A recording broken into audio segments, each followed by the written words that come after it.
Right guys, what's going on? So I'm back again today for another no-nonsense e-bike review. This bike has been sent to me from a company called SAMEBIKE. Yeah, as I was saying, this has been sent to me by a company called SAMEBIKE. They do loads of different kinds of e-bikes. I'll put the link to their website in the description so you can look for yourself. They do everything from foldables to fat tyre e-bikes. This is the one they've sent me. The model is called MIX10. Yep, so they sent me this very, very green looking mountain bike. They do this in 5 or so other colours. Yeah, so they also do this bike in flaming red, vivid green, this has got to be vivid green, right? Calm blue, elite white, minimalist grey, and prestigious black for those interested. So you don't have to get it. To me, this looks like the quality street colour that nobody wants to eat at the end of the tin. Now, I've had a little look around on their website at the spec of it. Obviously, looked at the spec of it.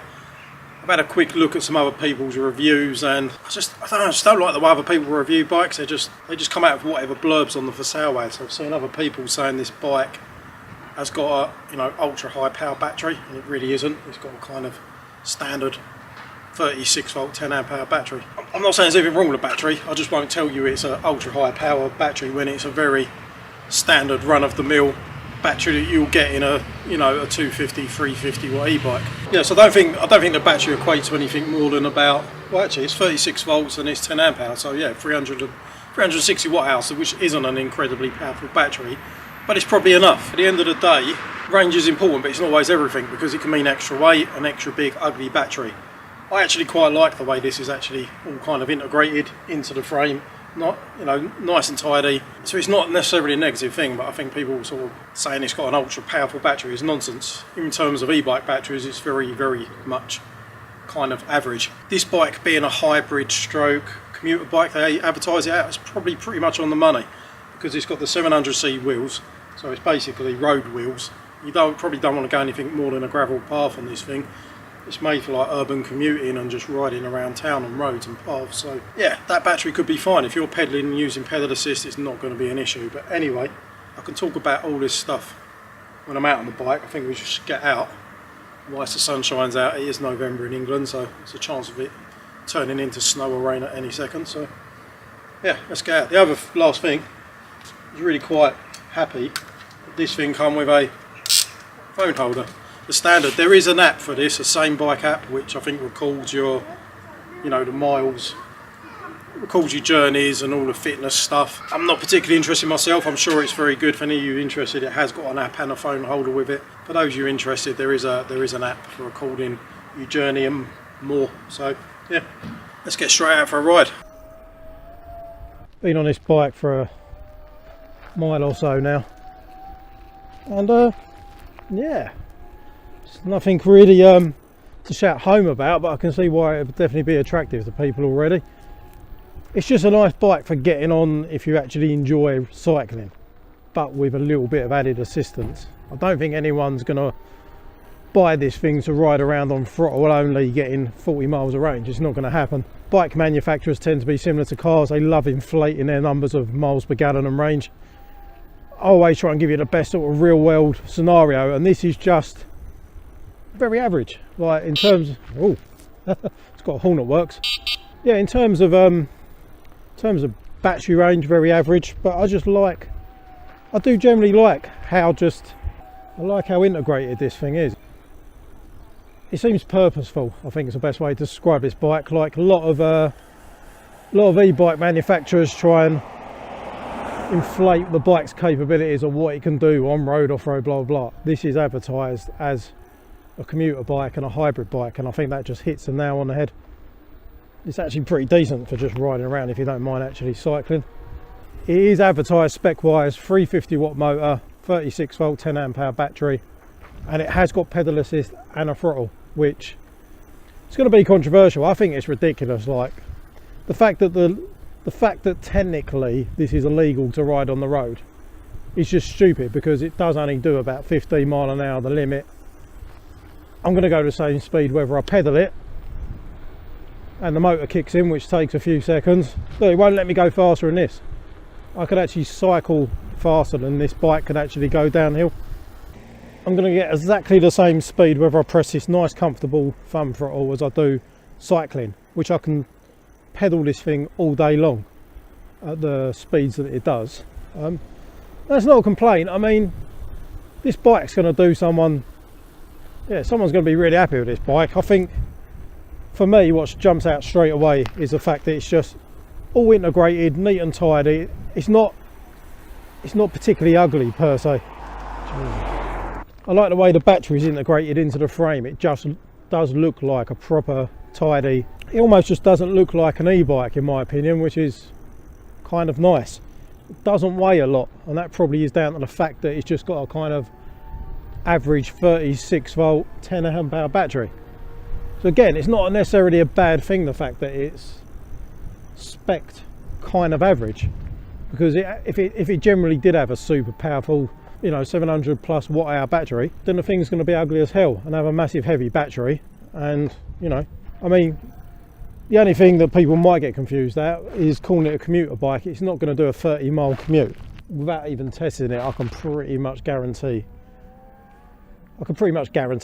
it's not going to do like a 30-mile commute or anything like that. And I'm sure they don't advertise it as having a range quite that much. Even now going up this hill, I'm actually having to put a little bit of exertion in. It's not doing it all for me, but it's just a nice little bit of help. So yeah, I just think all in all, it's just a pretty reasonably spec bike that's going to be really nice for pottering around town, like a little bit of commuting, like urban commuting. And you're not going to be really be going off road on it. It's got the 700c wheels with the skinny tyres, which is ideal for going around tarmac like this. It's got a light built into the front, which I'm not sure if you'll be able to see. See if I can get the thing to come on. There you go, hopefully you can see that. It's got a nice bright integrated headlight which works off of the button on the display. Display's all right. It's in kilometers an hour, so I can't really tell you how fast I'm going.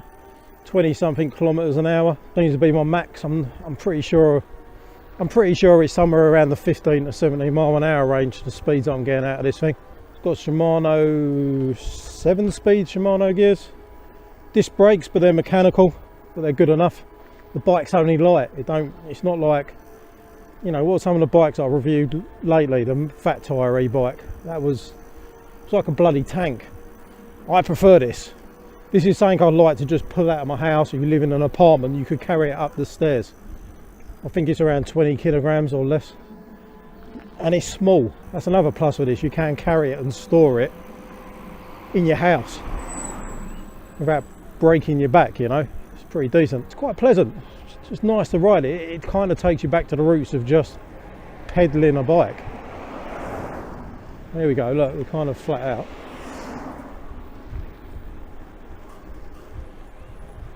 "25 kilometers an hour. I'm not actually sure what that is in miles per hour. I'm going to have to calculate that on the screen. I've got a feeling it is maxed out at the speed limit. I'm not sure whether it could be unlocked to go any faster. I can't imagine this thing will go any faster than 20 mile an hour, because just being 36 volt, it doesn't matter that the motor wheels, like, this is a thing by law. Going to be like, oh yeah, it's not a legal size motor, it's 350 watt. It's not going to go any faster than a 250 watt because it's just a 36 volt average battery. So, you know, I think the laws don't really understand how e-bike power works. Generally, amps from the controller and battery are going to give you more acceleration, and volts from the battery are going to give you more speed in general. And with a 36 volt bike, it don't matter if you've got a 2000 watt motor, it ain't going to go particularly any faster in my opinion. If it is, it's absolutely nominal, you know. I think one of the things I liked the most when I got this out of the packaging, the fact that I think it's the first e-bike I've had that's come with a phone holder. And I think they've obviously done that because they've got their own developed app, which I'm sure is really cool. And I apologise I haven't got it in the review, but it just doesn't interest me. I'm sure it's great for those interested, but with things like Strava and Google Maps and that, I don't feel any need myself to have any extra third-party things, but the option's there. It's got the code to scan the app plastered all over the bike, so they're obviously eager to get you using their own app. So yeah, you're not going to struggle to find it if you're looking for it. It's nice. I just realised I've been just going around on throttle only there, just cruising, which I suppose is just going to eat away at the range a little bit if you're not pedaling, but the option's there. It's got a nice fat comfortable thumb throttle. I'm trying to think what bike. I think it might be the Andy Kirby Vapor. It's got a similar throttle. I quite like it. It's quite comfortable to use. You have to excuse me sniffling today. I think I've got a little bit of a cold, but life goes on. I honestly wish there was a whole lot more to say about this bike, but there's really not. I mean, honestly, if I literally know someone was out to find an e-bike sub £1,000 that actually enjoyed pedaling and cycling, I definitely would recommend this. It's nothing to shout about. It's not like it's some kind of 15,000 watt monster e-bike that's got anything I can sing and dance about. But if I just want to go out on a nice day like today, do any sort of commuting, travelling around without a car, grab something that's nice and light, easy to use, that will just work, then this is absolutely perfect. In my opinion, it's probably going to be better than most 36 volt 250 watt e-bike conversions, because it's just generally tidier. You know, I'm a bit of an advocate for DIY e-bikes because they can be better than shop bought ones.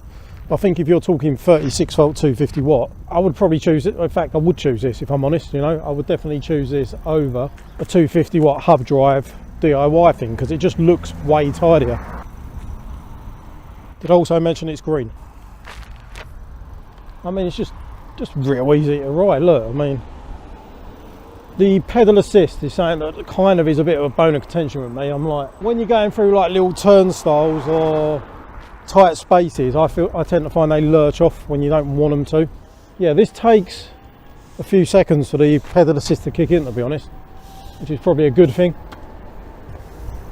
I mean, you might want the pedal assist immediately, but it ain't going to give it to you. You have to get going with this thing. Yeah, it's got cut out on the brakes, so if the throttle's on, touch the brakes, it cuts the motor. It's pretty much standard, but just checking it's got that feature. It's a nice little bike, you know. If I was to have something in my collection, because I am lucky and I've got a few e-bikes, if I just wanted something to actually get out and do an actual bit of pedaling, get a little bit of exercise, but get some assistance, this is perfect. I recommend this one. I'm not blown away by any means, because you're not going to be with for myself, with all the things that I get to, you know, fortunate enough to ride. I'm not going to mention the price, because this thing on their website was like heavily discounted, so I'm not sure what that's all about, whether they always run a discount code or, you know, it's a one-off. But at the moment this was priced at well under £1,000, which I think's pretty much a bargain, to be honest. So it's pretty good for value for money. If you're looking for something just to actually, if you generally like cycling but just want a little bit of assistance, absolutely perfect. It could potentially be classed as illegal because of the throttle and the fact it's 350 watt, but look at it, it looks like a normal bike. You can't even make the thing speed if you tried, so I can't see it being an issue. It just looks like a normal bike. I think it's a good all-rounder. Definitely consider it if you're in the market for just something cheap, works. You know, I've done a few miles from my house, the battery gauge hasn't budged. Don't expect to get phenomenal range from it. Most e-bikes have got pretty average range nowadays, unless you're I mean, I don't see why it's confusing. There's so many people that advertise with having like massive powerful batteries, and the fact is, if it's like between 9 and 13 amp hours, it's average range. I don't care what anyone says. You know, if you're talking 15, 17, 20 amp hours, it's going to be better range, but it's going to be a lot heavier. Final thoughts on this bike. I think it's great. I think it is generally a good little bike. Someone just wants to get out, do a bit of pedaling. It's obviously not going to be someone wanting to do off-roading. Obviously it's not going to be for someone expecting to go 50, 60 mile an hour. Not many people are going to want to on an e-bike. It just is a tidy looking thing. I would much prefer this. Look at it. So much tidier than a DIY e-bike. Something small, you want to carry it up, you live in flats, perfect. Commuting, perfect. Going around town, perfect. I actually think these sort of bikes are well underrated. Cheap, just minimal. Yeah, definitely recommend it. Obviously you can get it in different colours if this bright green ain't your cup of tea. But yeah, that's going to be it for this video, guys. Don't forget to check out the links in my description for this bike, with a link to the company SAMEBIKE. There might possibly be discount codes in there. And yeah, I'll see you guys in a video soon. Take it easy.